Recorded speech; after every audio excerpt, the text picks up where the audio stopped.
Perfect. Hi, Karin. Hi, Sam. Welcome, welcome. Welcome to the People Strategy Forum. Thanks so much for having me. It's so fun to be here. Yeah, sure. And we're going to have some of our attendees join in. So welcome everyone as they join in. We're just going to have a chat here for the next 4 minutes until we get to the top of the hour. And then we'll start the multicast. So Karin, where are you calling in from today? I'm currently calling in from the Philadelphia suburbs in a little town called Lansdale. Most people know it. And so how are how's the East Coast or the East Coast coming along right now? I mean, as far as the seasons, are you starting to see any change in colors or? Oh, yes. Actually, fall started a little bit early here because we had a bit of a drought. So we started losing leaves on the trees back in August. And right now it's one of those very beautiful September days here on the East Coast. It's gorgeous out, blue skies, and the color is beautiful. Nice. Yeah. We have one of our, oh, hi, Howard. Hi, I'm on the East Coast as well. Yeah. New Jersey. I grew up in New Jersey. Oh, okay. Whereabouts? Howell. Oh, okay. I moved to Montclair just about a year ago. Nice, beautiful area. Yeah, it's a lot of fun. So I know one of our, we were talking about one of my colleagues is in Alaska and on our team, and of course Alaska is on a very abbreviated seasonal. We all hear about how short their summer is, and they're all in full bloom with colors right now. So they get it earlier than all of us. Hey, Sumit. Hi, Sam. Good morning. Hi, Hi, Karin. Hi, Sumit. Hi, everyone. Hi. So Sumit, we were just talking about the seasons, and I'm just curious. I know you're in New Delhi and so forth, and there might not be a whole lot of trees, but so do you see a significant change in seasons there? Yeah. So like I always say, we've got two seasons here, hot and not so hot. So right now it's the second one. Bearable and not bearable. No, both of them are fairly unbearable, but Okay. I mean, you still can look forward to the non-existent Delhi winter and say, well, December winter or something similar to it. Well, great. Well, today we're going to be talking about storytelling with data. So it's going to be a wonderful topic. So excited to hear how Karin structures this, because in my world, that's really making data speak is a big deal. So it's going to be really important. So glad to have you on here, Karin. Thanks. All right. And then, and Char, I just was wondering, are you, I know you're a bit of a snowbird, right? So are you going to be relocating here soon? Yeah, well, I'm sitting in the middle of the mountains right now. No. I think you are. I'm in the middle of a mountain peak. No, I actually have at my house in Littleton here, and then in November is when we go back down to Puerto Vallarta. Ah, yeah. But they had a couple of earthquakes down there, so I know. Big yeah, I know. One of my colleagues, Pilly Martinez, she helps with our TME and so forth, and I just spoke with her yesterday, and she said it was quite scary, and going into the office and so forth. She likes to stay at home because it can rock there, Yeah, anyway. my friend is in a high rise, so it's pretty scary, and there are 2 earthquakes, and concrete and plaster's falling. So yeah, that's spooky. But they're okay. Sure. Yeah. All right. Well, we're going to get started here real soon. I'm just going to start the multicast, and then we can be off to the races. Just give me one moment here as we start the live streaming. Seems to take a little bit longer to get this kicked off in Zoom nowadays for some reason to go live, but I think we are now. All right. Looks that way. I've got the little live button. Nice. Yeah, I think they changed the format too, because now when there's so many of us, I can see everybody like the Brady Bunch style. It's really cool. All right, right. Jules, go to kick us off. Let's get started. All right. I apologize, everyone, in advance. I was at a bachelorette over the weekend, so a lot of yelling. So my voice doesn't sound the same as it normally does. So bear with it. I'm still here showing up. And I'm here to welcome you all to the People Strategy Forum. It is so nice to see so many familiar names on here. Welcome back. And if you are just joining us for the first time and maybe you registered, you don't really know what we do here, I'm here to give you the rundown. So what we really do is we get together each and every week. We invite a guest speaker. They team up with our panel of experts, and we chat about different topics that you might be experiencing in the workplace, everything from leadership to HR practices. And today we're talking a bit about storytelling and data. So our mission really is engage, energize, and elevate your employees and company.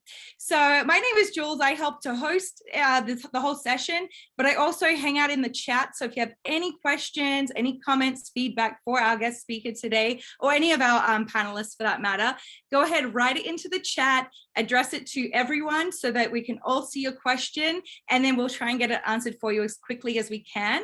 But because we do live stream this out into the world, so if you're coming to us from a different platform outside of Zoom, you can just leave your comments, questions underneath, and we always circle back to those and get those answered for you as well, so no one misses out. All right, so I have a lot of help along the way. So let me introduce you to everyone that we have here. So I'm going to get started with Char. Char is a former HR professional turned entrepreneur, career coach, and consultant. We also have Sumit, who is a people strategist and an HR consultant working with companies all around the world. And Howard is a compensation advisor and reward strategist who works together with Sam over at Comp Team. So we have a lot of people from Comp Team here, by the way. We also have Wendy. She too works with Comp Team and she specializes in talent development.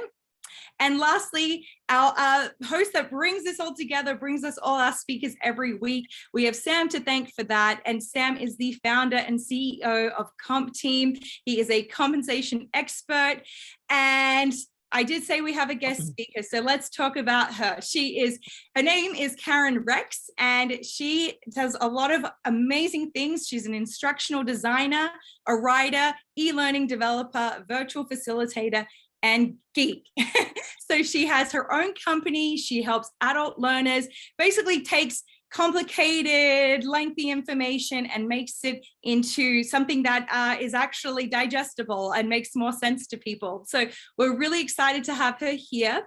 Again, any questions, put them into the chat, and we're going to give you all her info at the end as well. So stick around for that. All right, Karin, thank you so much for joining us here on the forum this morning. It is a true pleasure to be here and talking about one of my favorite topics as well, storytelling, specifically storytelling with data. So thanks for having me. So Karin, I know data on its own is not going to, it needs an ally, right? So can you tell us a little bit about yourself, how you got into this business and how you help your clients?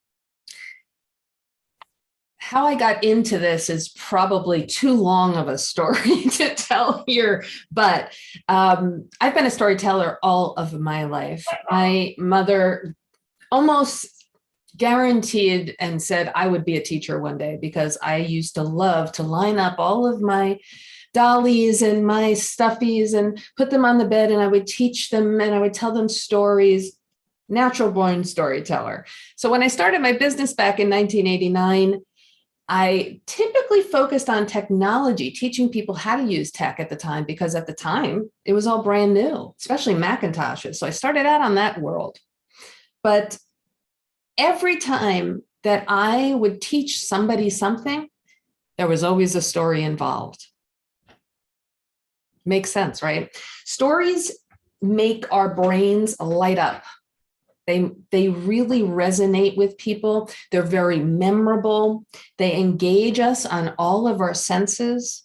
And because stories often have an emotional component of up and down, they bring us closer together because we empathize with the people in stories.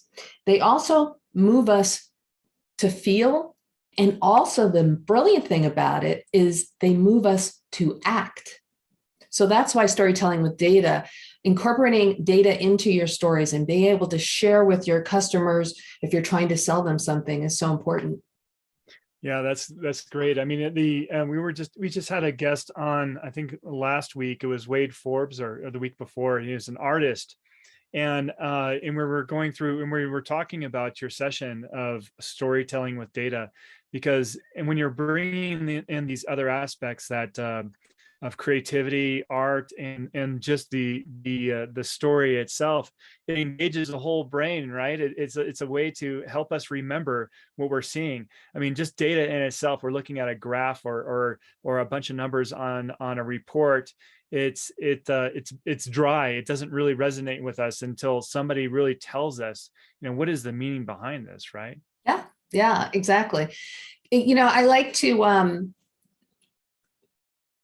like to talk about 4 words when it comes to data. There's the word knowledge, there's the word data, there's the word information, and there's the word wisdom. Somebody put those 4 words into chat for me. And I'd like all of you listening in to try and put those words into what you would think of as a logical order.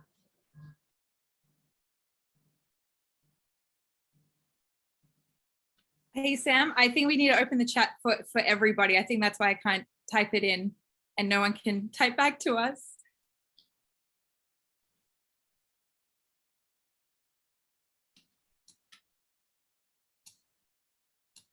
All right, there we go. Okay, there we go. There we go. Thanks for that, Jules. So let's get a few people answering. All of you as well. I'd like to see your answer, Sam and Wendy. And so the intent is that which one do we think is first? Is that right? The logical order. Yeah, what progression order, do you see those 4 words belonging in? Okay. So, yeah, and I'm a slow typer, so I'm going to. Well, you could just type the first letter of each word if you want. That's fine. Okay, so I'm going to do this. I think is well, I'm not going to say what I think. Okay.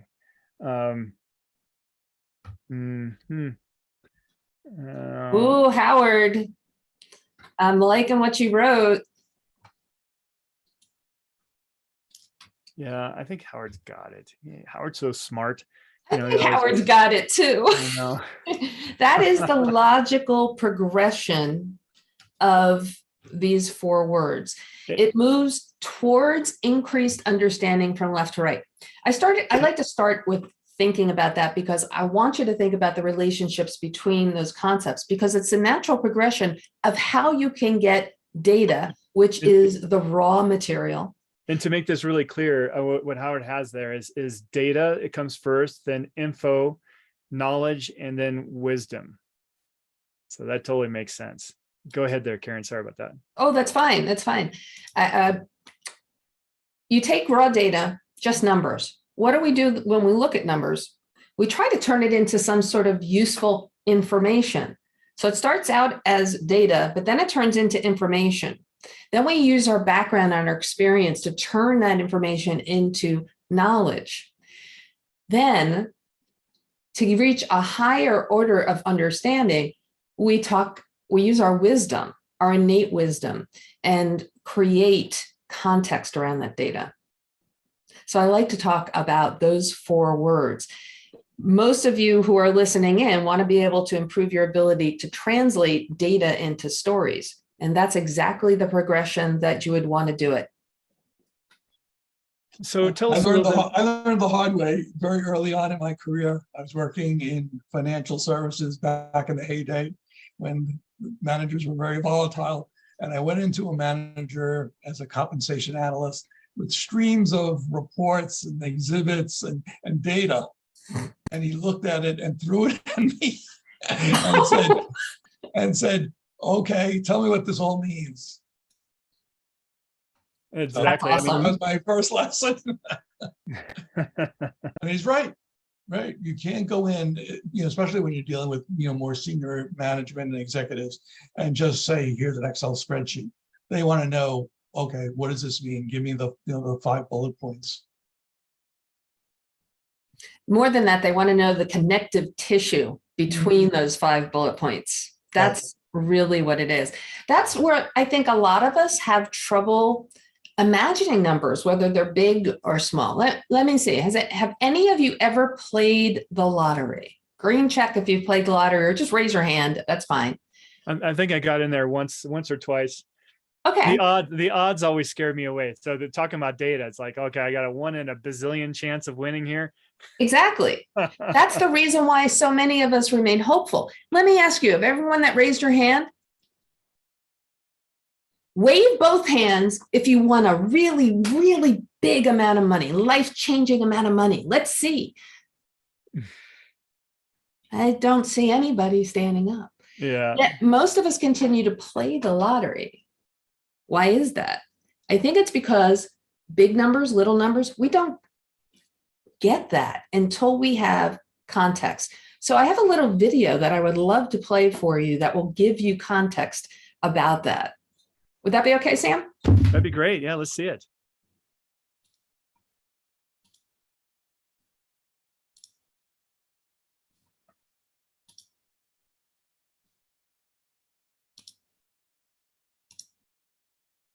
Enjoy.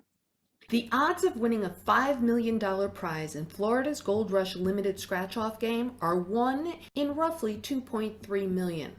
Very few of us can picture those odds clearly. I know I can't. For the human brain, numbers, whether very large or very small, are often challenging to envision, especially if a number is presented in an abstract way like this one. When we share data like this, it's important to help your audience envision that data using a relatable story. How might we do that with this number? Well, let's imagine you're at an international conference here in Orlando. Not hard to do, right? While at networking night at Universal Studios, you run into a potential client from Hamburg, Germany in Ollivander's while buying a wand. Let's call him Fritz. You and Fritz bond over having similar tastes in wands. You end up hanging out together along with a few colleagues. You enjoy some attractions together, talk about business a bit, and are excited about the possibility of working together.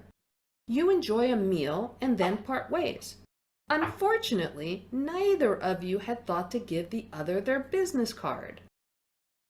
As you get up to leave the restaurant, you notice that Fritz left his magic wand on the table.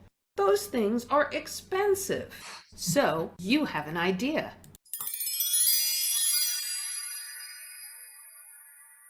You decide to make it your mission to return it to him even though you only know his first name and the city he lives in. So instead of flying home to your own country after the conference, you fly from Orlando directly to Germany.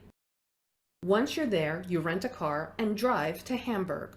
You drive around the city for about 20 minutes and then decide to park on a random street. You walk up that random street and then stop at a random house and knock on that random door. Lo and behold, there's Fritz. So you hand him his wand. Easy, right? I'm guessing that most of you are thinking, no way. Me too. Let's explore why. First of all, the population of Hamburg, Germany is 2.3 million. Therefore, the odds of finding Fritz in the way I just described are 1 in 2.3 million. Are you starting to understand just how hard it would be to win Florida's Gold Rush limited scratch-off game? The odds are the same. Now, how many of you out there understand the odds of winning the lottery so much better now than you did before that video? Yeah, Karin, but somebody's got to win, right? Maybe. I can dream. You can dream, but what changed? Why do you understand the odds better? Think about it. Yeah, well, it's just, putting in that context of just, being lost in a city, just going in. I can just imagine standing in the middle of Times Square in New York and going, oh my gosh, I got to find so-and-so. It's hard enough to find an address that you know and a person that you know, right? So that relatable story made it more concrete. And that's why I love that saying, data can't speak for itself. It needs a storyteller. Now, there's an added bit to this that you might not like. Stories are way more memorable than data. So unfortunately, I might have just ruined playing the lottery for all of you. Because the next time you go to play the lottery, you're going to think of that little video. Yeah. Well, there's always hope. Yeah, maybe. I could really use that. There's this great book called Made to Stick. I think it's by brothers Chip and Dan Heath. One of them, I forget which, is a Stanford professor. And every year, he proves that storytelling is more memorable than data by running an experiment. So he has on day 2 of the class, he asks about a dozen students to each give a 1-minute presentation. Now, half of the students in the group are supposed to talk about nonviolent crime is a serious problem in the US, and 1/2 of the students talk to the fact that it's not a big problem. And each student is supposed to include at least 3 or 4 statistics in the presentation. There are a couple of students, though, that have stories. They embellish their presentation with stories. So after the presentation, everybody votes on who won the debate. Then they go on to another topic. And what Chip does is he shows a Monty Python movie, just a clip, like a 4-minute funny movie for them to watch. And then a few minutes before the class, he says, okay, everybody grab a piece of paper. And I want you to write down all of the statistics you remember from the earlier presentation.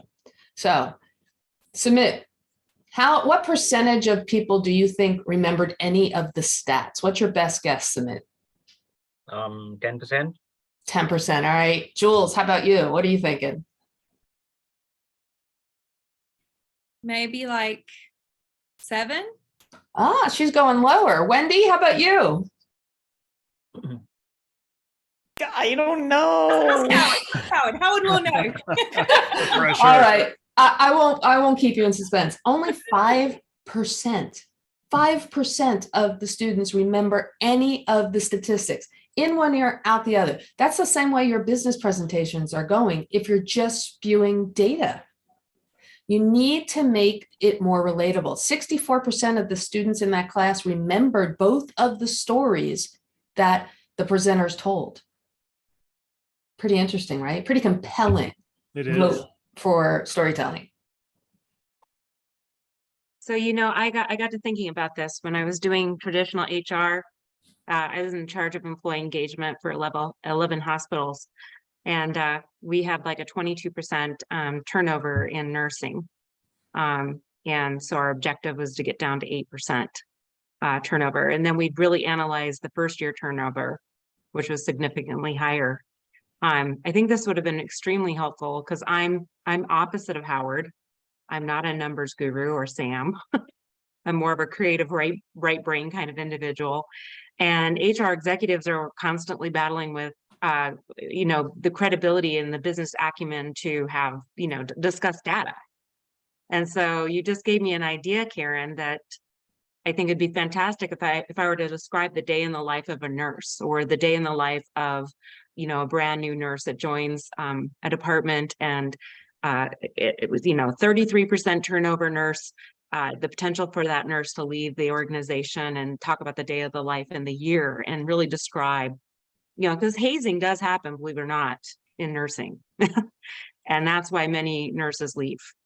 So I think just relating it to a story, throwing in those percentages and really analyzing the changes that we made in the culture, I think would help the executives to really, particularly the CFOs, to really embrace exactly what we're talking about. So I think it's a fantastic idea. I can see it applicable in many ways. Char, what you just said was awesome. When you first started the conversation, you said 22% of people. Mm-hmm. So when you said that, I had no real understanding. Is that a lot? Is that a little? Data Do you think data makes you feel? Do you think a number makes you feel? Anybody? Raise your hand if you think a number can make you feel. Well, Or tell me this. If it's in my bank account, maybe, but yeah. That's true. So I just put a number into chat, 100,000 people. Does that make you feel anything? Other than No. it's just a Only lot. if I can put it in relation to That's like it. Right. to something else. So now I if mean, I put this if you're next in, number into chat, does that make you feel something? 100,000 people in our industry lost their jobs last quarter.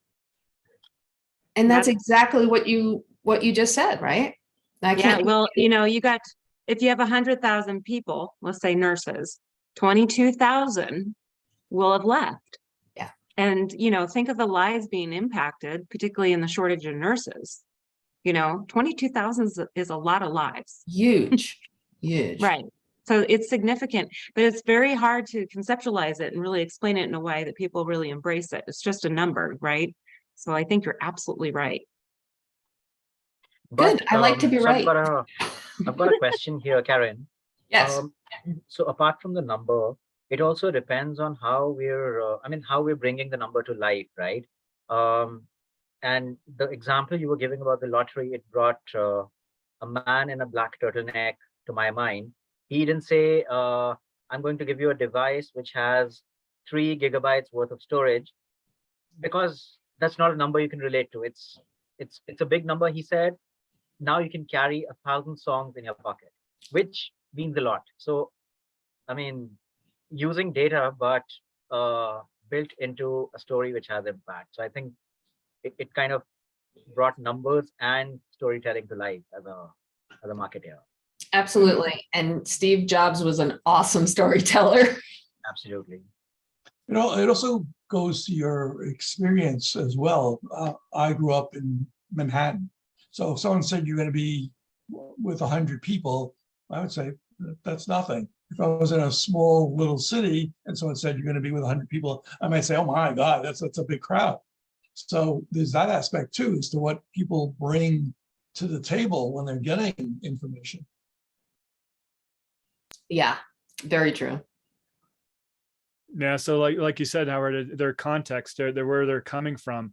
You know, are they from a small town, big town, are you know, all those things make a difference, your audience, right? So tell us, Karin, I mean, as we're going through this journey, as we're just thinking as an analyst, we got a pile of data in front of us and we're excited to share it. And we know we need to make sure that it's influential. So what are the first steps that we should take to creating meaning out of this data set that we have? Turn it into information by studying it. This means you're looking for patterns, you're looking for relationships. Then turn it into knowledge by relating it to something else that people would be familiar with, and then create that story. That's the wisdom behind it. So, you know, it's all about contrasts too. Annette Simmons wrote a great book. Oh gosh, I forget what the name of the book is. I'm going blank, but she has this quote in there. She says, contrast is key to the structure of any story. And if you think about contrast, it's kind of like the effect of painting 2 very different color stripes side by side. The contrast makes each element seem more vivid than when they're seen by themselves. Filmmakers use this to their advantage in the stories that they show us, right? They measure emotion in what we call beats, right? A beat is the smallest element of a scene, and a single scene can have multiple elements. So what storytellers do is they give us contrast between excitement and depression, or anticipation and surprise, right? It's always up and down. For example, everyone in this room has heard the story of Cinderella, right? Yeah. Okay. Hey, Wendy, could you do me a favor? Yeah. Could you be telling me a mini version of Cinderella? And I will, I'm going to show you what emotional contrast looks like And you can feel free to use the points on my slide if you would like. Okay. Now look for the emotional contrast in this story. I'm purposely going to try to go for that, you mean?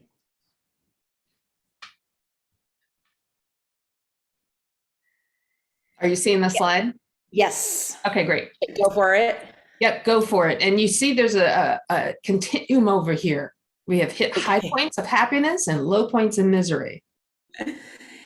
Well, there's a girl named Cinderella, and it's so sad because she lived with her stepmother and her stepsisters, and they treated her awfully, and she was just had, just no love in her life. And all day, all night, she just had to clean the house while they, went about and did all their frivolous, fun things. And she was just a slave labor and treated horribly. And there was just no love. And then one day they got invited to the prince for the fancy ball. And everyone was so excited. What are they going to wear? When are they going to go? And of course, Cinderella wanted to go. And there was just no way, because she is just basically like, the bottom of the pile there in her house. And so her stepmother absolutely said, no, you're not going. And then she had a magical godmother who said, don't worry, Cinderella, I will get you to the ball. And she used her magic to, of course, Cinderella didn't even have anything to wear. And so even if she could go, there was no way. So her fairy godmother transformed her shabby clothes into a beautiful ball gown, and transformed a pumpkin into a coach, and transformed a mouse into the driver, to get her racing off to the ball in time to actually get there to enjoy it after she had spent all day cleaning. And there is this moment where she has a magical dance with the prince, of course, but then, and she's just like floating, she's on air. It's like the most amazing moment. And then the clock strikes and the magic is starting to run out. And she trips down the stairs. She's running. She has to be back by midnight. So but as she's running, one of her slippers falls off. And the coach turns back into a pumpkin, and she's back to her old place, and she's back to her life of misery. And, and it's just that all that magic has just come to an end. But the prince finds her slipper as he's chasing after her, and he is determined to find, whose shoe this belongs to, because when he was dancing, he didn't even know who she was. And so they go all around the town trying on the shoe, and everyone tries to squish their foot in because they want to marry the prince. But of course, it only fits Cinderella. And so it's a magical reunion for real this time. And she lives happily ever after. Oh, let's give Wendy a big round of applause. You're a really good storyteller. Yeah, way to go, Wendy. You're a really good storyteller. So now, that's a fairy tale, right? There's no data in that. So how would we do that emotional beats, emotional contrast in a story that contains data? So really, this is really quick here, just as a visualization of this, so for our listeners. But the thought here is that we're creating highs and lows, right? You started off saying that there's elements of misery, and then there's elements of happiness. And so as we start out with the story, Cinderella is at a really low. Then of course that grows and grows and grows, and then there's a crisis that creates another point of interest, and then we're up another high, and then suddenly we're again at a low, and then so we're creating that contrast. Is that where you're getting at, Karin? Absolutely. And I didn't ask Sam to do that, but he just narrated the rest of that slide for me. There's three things: the snatch, the catch, and the dispatch. Stories have beginnings, middles, and ends. In the beginning, you want to snatch the listener in. You want to grab them. You want to hook them into your story. There's always a catch, though, isn't there? It's either going to be something that maybe is an opportunity that you can take if you want it, or something goes awry. And that emotional contrast between the snatch and the catch really like is what sells a story. And then the dispatch, that's like the resolution of the story. So thanks for that, Sam. No, that's great. And that's a piece that I've often struggled with, because as we're trying to be influential or draw emotion to the particular data set that you're trying to influence others, I typically are trying to influence people. It's like, oh, you need to, pay the living wage or whatever, and trying to influence people to spend more money. Having this roller coaster creates interest and engagement. Is that right? Yes. And you can do it with data too. If, maybe you are working with a new client, and at the beginning of the story, you're in what we call the neutral zone. It's status quo, right? When you sign the new client, you're up here, you're happy, right? So there's that emotional contrast. They become a client, they're a good client for a while, and then you notice that profits are going down. Why are profits going down, right? And that's another emotional contrast that you see in the data, right? So you start to look at the data, you turn that data into information, you turn the information into knowledge. You notice by looking and using your background and experience and your knowledge that the reason why the profits are going down is because travel costs have increased dramatically, let's say, and it's causing that. So you tell that story with those emotional ups and downs. People will remember that more than you say, oh yeah, we did really great with them for the first 6 years, and then everything went awry, and giving numbers. So it definitely does draw you in. That's great. I think that's a very helpful tool. What do you think, Sumit? I think absolutely. And one of the things that I always try to practice in my presentations is to bring in a number that people can relate to. Like I was talking to the CHRO of a startup in India a few days ago, and their annual attrition rate, the employee turnover rate, is about 35%. And they were like, this is the industry norm and stuff like that. So I told him, you're effectively replacing your entire organization every less than 3 years. So you've got a whole new set of people. Do you think it's industry standard and you don't want to fix it? And he's like, now that you say it.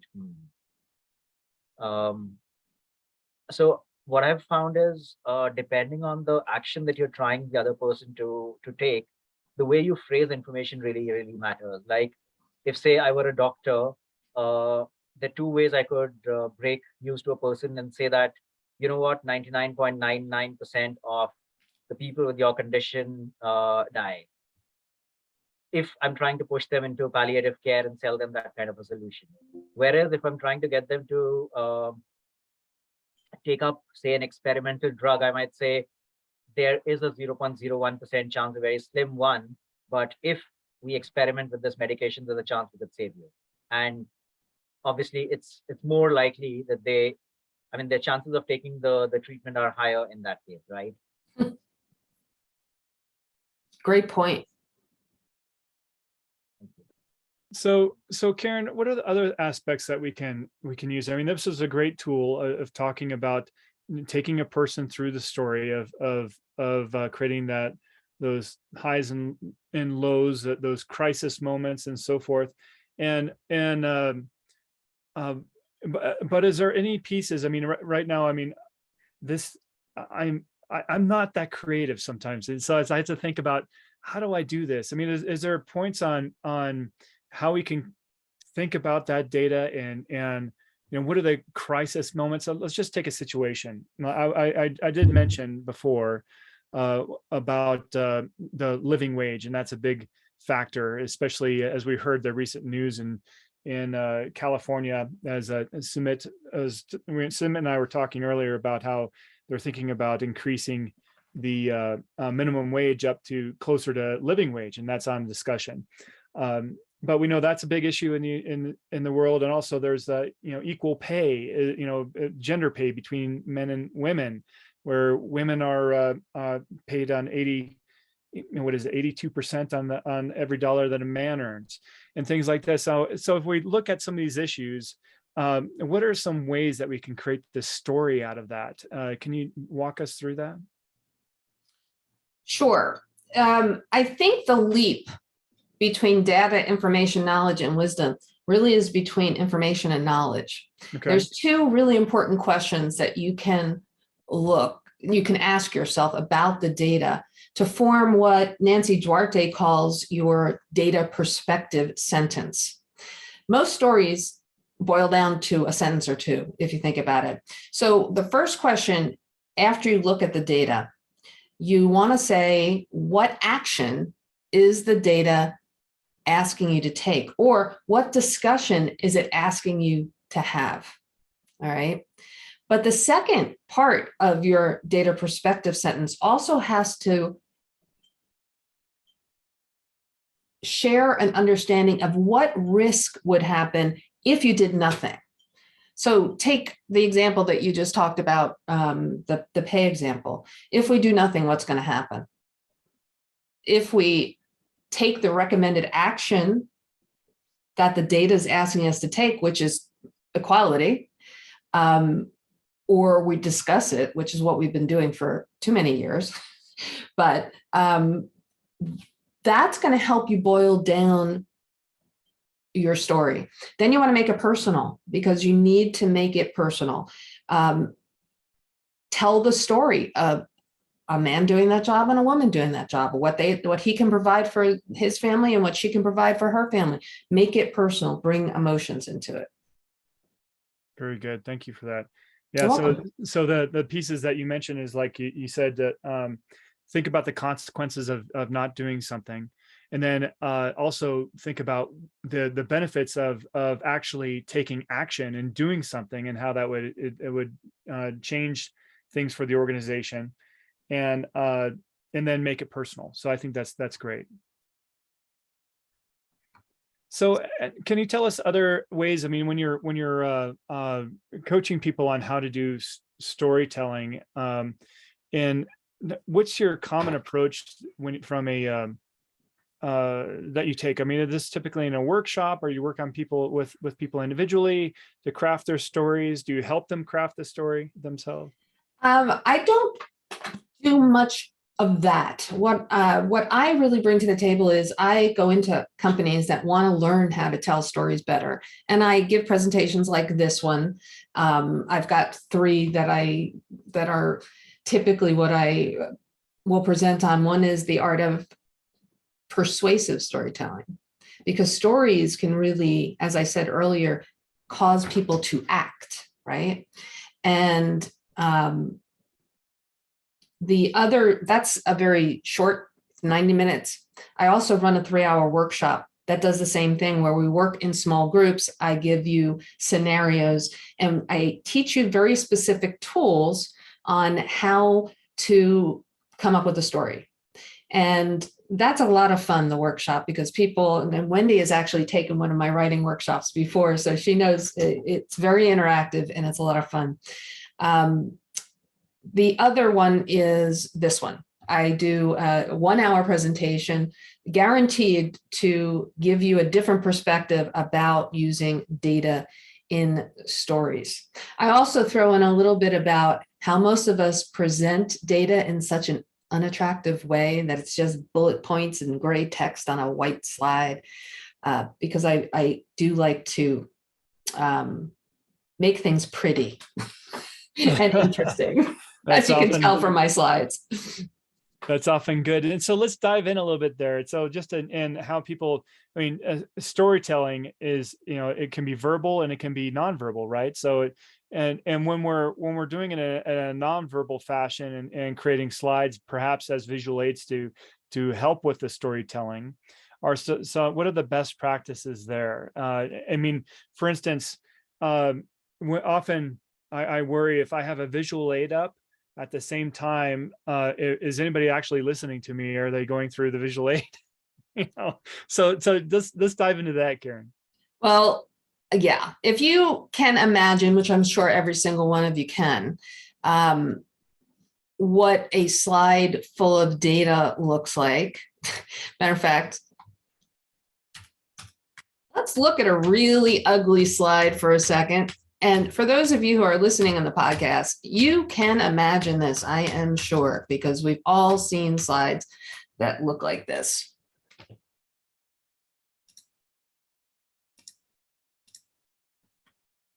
All right, I'll bring it up in just one second. I wasn't sure I was going to be able to talk about that one. There we go. This is what a typical data slide looks like, right? Awful. This doesn't tell you anything. Most people, if Sam is telling a great story that goes with this data, nobody's going to be listening. What are you looking at? You're looking at those bold numbers. You're not even looking at the information that's not in bold. You're just lost. That is what I call a lost in the sauce data slide, right? Mm-hmm. One thing you should do when you're presenting your data is consider it your job to provide context for your audience.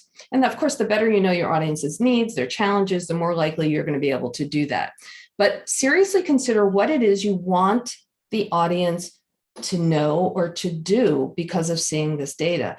For example, Char gave a great a number earlier, 22% of nurses are leaving, right? Char, if you had 100 little stick figures on a slide, that's all you have is 100 stick figures on a slide, and you made 80, I can't do math in my head, but 22 of them bright red and the rest gray, right? That's a way of giving a visual image of what that looks like. And it really works well. So see context, use color to aid in your understanding as well. If everything on your slide is in color, then nothing's going to stand out. You need to really pinpoint one or two items on the slide that draw people's attention in.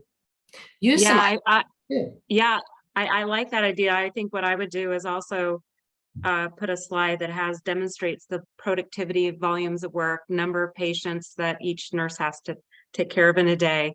Show that slide, then show those red individuals disappearing, and then compare it to the amount of patient workload. I like the way your mind thinks.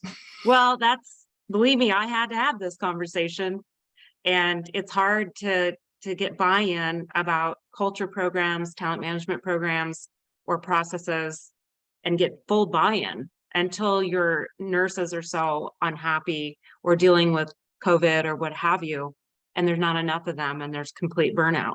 And how do you take data and relate it to burnout? So I think, I could definitely, I would have probably utilized this back at that table when I was having these conversations with those types of slides. I think that would have been a lot easier than saying, hey, we need to have an employee engagement survey. That's like, well, what does that mean? How does that really make a difference in our culture, right? Yeah. So yeah, this is fantastic.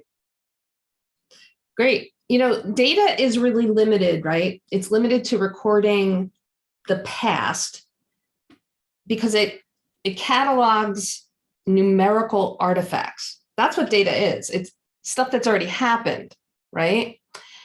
For us to communicate data, it's really what we're doing is shaping the future truth. Think about it that way. And if you can tell that story the way that Char just described, that would be really impactful and memorable. Right. Well, I think the way to appeal to the decision makers in a company is really analyze their pain points. So just this morning, I saw it pop up. I'm not going to I'll just talk about Amazon, okay? Amazon has actually been facing a 39% decrease recently, and they're attempting to relate it to the pandemic and how Amazon was really profitable for several years, and now they're starting to see a decline. But I just did this. As I'm multitasking, I'll do that a lot. But I was analyzing employee cultural aspects of Amazon. So, for example, there are only like a 3-point something on Glassdoor with employee culture, and we've recently been seeing a lot of aspects around Amazon in their cultural issues and what they're trying to address. So it's a matter of trying to analyze it. Employee culture versus productivity or profitability of a company? And then how do you connect the two?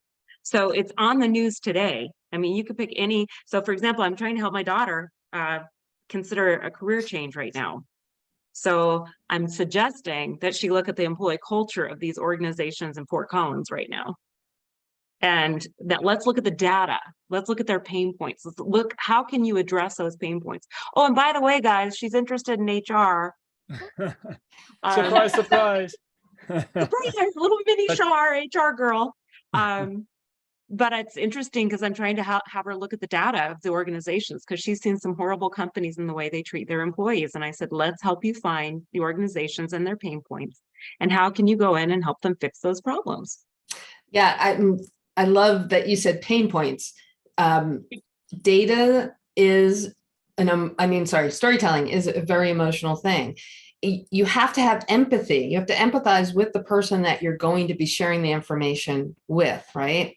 So when I create a little empathy map and I just draw it on a board and it's got 3 sections, what are you understanding that the person, what do you think the person is thinking or believing about any given topic, whether, like, for example, your daughter and choosing, right? Mm-hmm. What is she saying or doing about it? And then what's out there in the universe? What kind of data is out there in media, for example?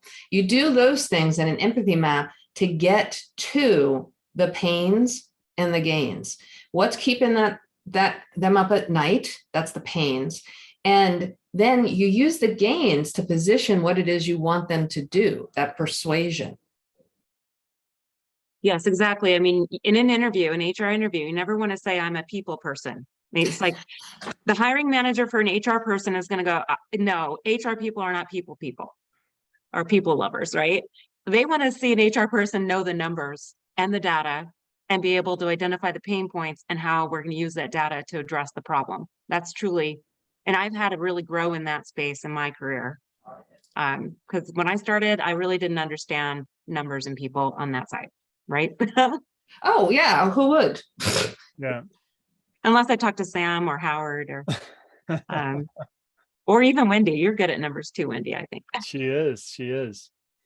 All right. Well, I know that this is a very helpful conversation, and about, I do want to bring up our next week's speaker. So Jules, can you take us through our next week's speaker there? Yes. So next week we're going to have Erin Haida. So the topic will be creating communities of connection, CCC. So yeah, feel free to hop on that chat with Erin next week, same time. Yes, I'm really excited to hear about Erin, because she runs a local municipality here out of in my area, and she's currently involved in the economic development of that municipality. And so she's going to help us show us how she does that in creating communities of connection. So excited to hear her talk about that. Okay, well, in the final few minutes that we have, so if we can think about some questions, that if there's some questions from the audience we can bring up, but as we're looking at that, so Karin, can you tell us a little bit more about how people can get a hold of you, learn more about the topic of storytelling with data, and how they can get your help? Well, sure. I'd love to come and speak at your organization. It would be great. I put my contact information down in chat. I'll also put my office number. I forgot that. So few people call on the phone anymore. Yeah. It's always email or LinkedIn, but connect with me on LinkedIn. You can check out my website. I've got lots of examples. These are just a small smattering of courses that I offer. I teach for global clientele all over the world on a variety of topics. Great. And then you also mentioned Nancy Durant on your, and is that, I think the book that she has is. Oh, you can't see it. It's called Data Story. Nancy Duarte. Nancy Duarte. Awesome book. It's all about explaining data and inspiring action through stories. Oh, that's great. That title was Data Story, right? Yes, Data Story. Okay, perfect. Well, I'll have to look at that book. Call me anytime. Perfect. Well, Jules, do we have any other questions from the audience? I don't see anything. Anyone have anything last minute? Throw it in there. Besides Sumit's comment about calling Karen, that's all we have right now. I'll just say, I think for me, this huge light bulb moment for me was thinking about how it has to compare to something else to have meaning. So for me, that's my big takeaway. And so I don't know, I'm really excited about that. So it seems so simple. I don't know why I haven't thought about it that way before. So thank you for putting that, you know, just even those examples you gave us, like 100,000 in the chat, you know, I immediately had to compare it to something to make it worthwhile for me. And so just those simple examples were pretty enlightening for me. So thank you. You're welcome. And That's great. just to add to what you were saying, Wendy, the number of 100,000, I mean, it just brings me to another point that when you're using numbers, you might want to contextualize them as well. Like, I live in a country of 1.35 billion people. So 100,000 isn't really a lot. So it's like an extra large marriage gathering, a wedding gathering maybe. Right. Yeah, what I learned is just the journey of taking data. So starting with data and turning it into information, and then knowledge, and then wisdom. I thought that was really important, what you mentioned there. And also just the thinking about putting the data in that context, what you mentioned about, you know, taking action, or what happens if we do nothing, you know, that creates that crisis. What happens if we do something? It creates a, you know, opportunity for us as an organization, and thinking about developing your story in an interesting way there. I thought that was great. Thank you. You're welcome. You know, that analytical process, moving from data to action, when you're just talking about data, you're trying to make sense. But when you're moving to action, you're trying to make meaning. That's the difference. Right. Great. Well, thank you so much, Karin, for joining us here on the People Strategy Forum. It's a pleasure. My pleasure. All right. And see everybody next week. Bye. Bye, everyone. Karen. Thank you. Bye. Bye.